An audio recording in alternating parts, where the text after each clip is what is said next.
और जैसे ही गैस जलाने लगते हैं, पता चलता है कि सिलेंडर तो खाली है। और असली मुसीबत तो अब शुरू होती है। नया सिलेंडर या तो हद से ज़्यादा महंगा हो गया है या फिर मिलने में देरी हो रही है। अब ये कोई एक घर की कहानी नहीं है। असल में हजारों किलोमीटर दूर जो 2026 का ईरान-इजरायल युद्ध चल रहा है, उसका असर अब सीधा भारत के किचन तक पहुंचने लगा है।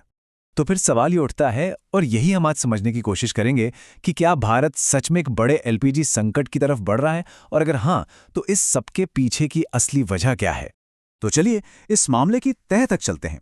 देखिए, इस पूरे संकट की जो जड़ है वो है मिडिल ईस्ट में चल रहा युद्ध।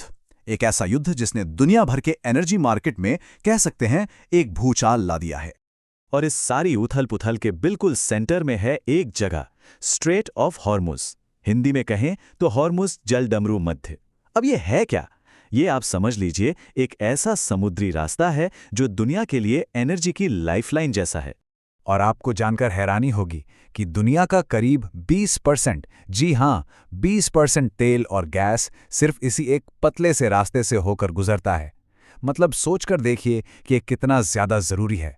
और अब युद्ध के वजह से यहाँ से जहाज़ों का गुजरना बहुत ही रिस्की हो गया है, और इसका सीधा सीधा असर सप्लाई पर पड़ रहा है।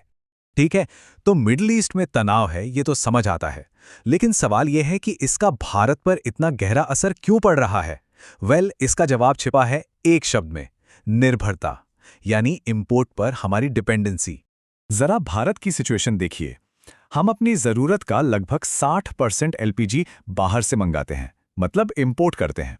और इसमें से भी एक बहुत बड़ा हिस्सा आता है उन्हीं मिडिल ईस्ट के देशों से। तो जाहिर सी बात है, जब सप्लाई का इतना बड़ा सोर्स ही खतरे में पड़ जाए तो उसका असर तो पड़ेगा ही।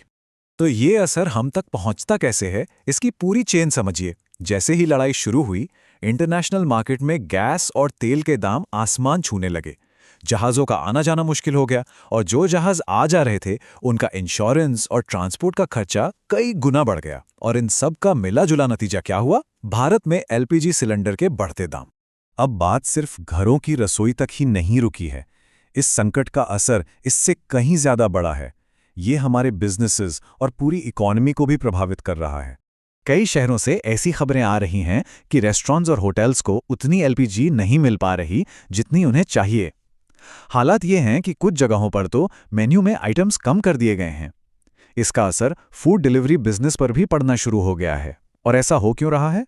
क्योंकि सरकार ने फैसला किया है कि पहली प्राथमिकता घरों को दी जाएगी, इसलिए कमर्शियल सप्लाई को कम किया जा रहा है। तो सवाल ये है कि इस मुश्किल हालात से निपटने के लिए सरकार क्या कर रही है? अच्छी बात यह है कि सिचुएशन को मैनेज करने के लिए कुछ बड़े कदम उठाए जा रहे हैं। सरकार का एक्शन प्लान 3 पॉइंट्स में है। पहला, देश की जितनी भी रिफाइनरीज हैं उन्हें एलपीजी का प्रोडक्शन बढ़ाने के ऑर्डर दिए गए हैं। दूसरा, एक सिलेंडर बुक होने के बाद अगली बुकिंग में कम से कम 25 दिन का गैप रखना जरूरी कर दिया गया है, ताकि कोई इसकी जमाखोरी ना कर सके। और तीसरा, जैसा हमने पहले भी बात की, घरों तक गैस पहुंचाना सबसे पहली प्रायोरिटी है, ताकि आम लोगों को ज्यादा दिक्कत ना हो। तो अब आते हैं सबसे बड़े सवाल पर, आगे क्या होगा।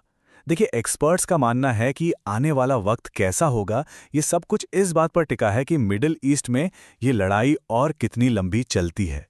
तो यहां से आगे 2 रास्ते दिखते हैं। पहला सिनेरियो, अगर ये युद्ध लंबा खिंच गया तो हमें सिर्फ एलपीजी ही नहीं बल्कि पेट्रोल और डीजल के दाम में भी बढ़ोतरी देखने को मिल सकती है। सप्लाई चेन पर और बुरा असर पड़ सकता है और भारत का एनर्जी क्राइसिस और गहरा हो सकता है। और दूसरा सिनेरियो, अगर सिचुएशन जल्दी ही बेहतर हो जाती है तो उम्मीद है कि मार्केट भी धीरे धीरे स्टेबल हो जाएगा। तो इस पूरी बातचीत से एक बात तो साफ है, आज की दुनिया एक दूसरे से कितनी ज्यादा जुड़ी हुई है। मतलब हजारों किलोमीटर दूर हो रहा एक युद्ध हमारी रसोई का बजट और हमारी जेब दोनों पर सीधा असर डाल सकता है। और ये पूरी सिचुएशन हमें एक बहुत बड़े और ज़रूरी सवाल के सामने लाकर खड़ा करती है, क्या अब वक्त आ गया है कि भारत एनर्जी के लिए दूसरे देशों पर अपनी इस भारी भरकम निर्भरता को कम करने के बारे में सीरियसली सोचे? ये एक ऐसा सवाल है जिस पर हम सबको सोचने की ज़रूरत है।